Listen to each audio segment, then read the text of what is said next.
Hi everyone, this is Phil Travis here, EOU History 201, Week 8. Okay, Week 8. So we're getting down to the home stretch here. Please don't get any late-term blues. We're really getting into a very fascinating and interesting period in American history. We're going to be discussing the development, the lead up to, and ultimately the fighting by week 9 and 10 of the American Civil War.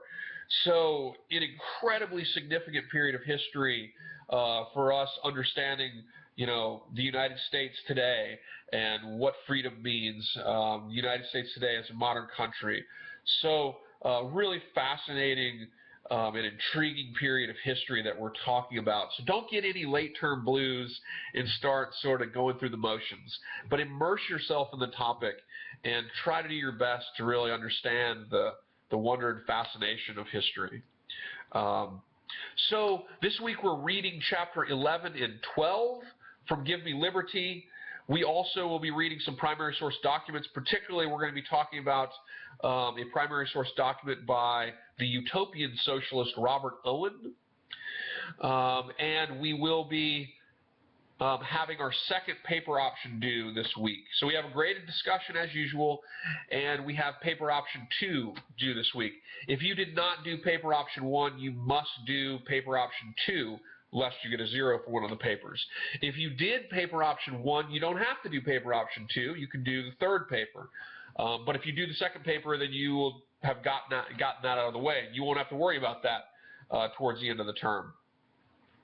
If you did not do paper option 1 and you have not yet really focused on understanding what we're doing on these papers, make sure you watch the paper writing guidelines that I have posted for you in the modules area for this week, so you understand exactly what we're doing.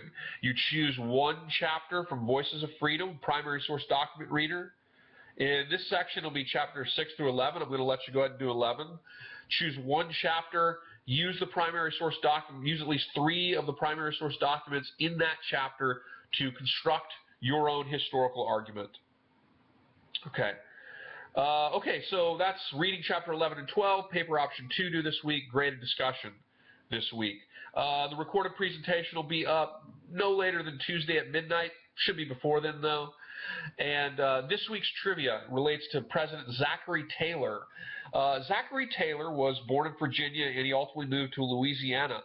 He was a hero of the Mexican-American War, and he was elected on the basis of that. He was elected president in 1849. Zachary Taylor was a Southerner. He had owned slaves at one time. Zachary Taylor, however, after he became president, increasingly sided with the federal government on issues that related to the Southern section's desire to expand its influence in slave territories. He increasingly began to side with the federal government when it came to the issue of slavery and of sectional issues surrounding states' rights, which surrounded the issue. And so when the compromise or the crisis over California really began to develop in 1850, Zachary Taylor advised California to write a constitution for admittance as a free state, and he would admit California early as a free state. And this created a huge ruckus in the country, as Southerners were increasingly concerned that California's admittance as a free state would offset the balance in the Senate. And this was a deep concern of Southerners who had come to see whether or not a state was free or slave as the ultimate ability of the South to use the Senate, the balance in the Senate, to protect its what it saw as its culture, as its economy, to ultimately protect its right to determine whether or not its section was slave or free. Well, Zachary Taylor drew a hard line with the South. And he said, and many Southerners regarded him effectively as a traitor because they saw him as a Southerner who had been a slave owner, and many regarded him as a traitor for siding against the South. He took a hard line against the South. He said that the South should not be compromised with on this. He insisted that Texas claims to New Mexico were illegal. He threatened to move troops on the Texans who claimed areas of New Mexico, and he encouraged California to be admitted into the country as a slave state. Well, he was not going to compromise with Southerners, and there were many Deep South movements now that were beginning to assert secessionist discussions. And Zachary Taylor insisted he would not budge and that he would use force if necessary to maintain federal authority in this matter. Well, as it happened, Zachary Taylor died. He was on the mall outside of the White House where the Washington Monument would ultimately be completed. As it had begun, but as the Washington Monument wasn't completed for quite some time.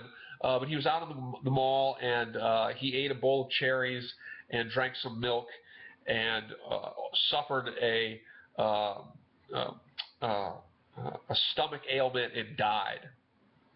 And many theorized that he might have been assassinated, though they exhumed his body in the 1990s and found he had not been assassinated. But his death resulted in the presidency of Millard Fillmore.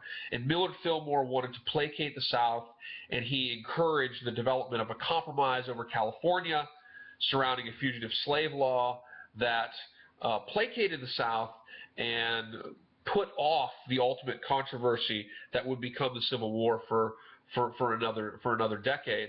And so this week's trivia is Zachary Taylor dying from a bowl of cherries, from milk and cherries.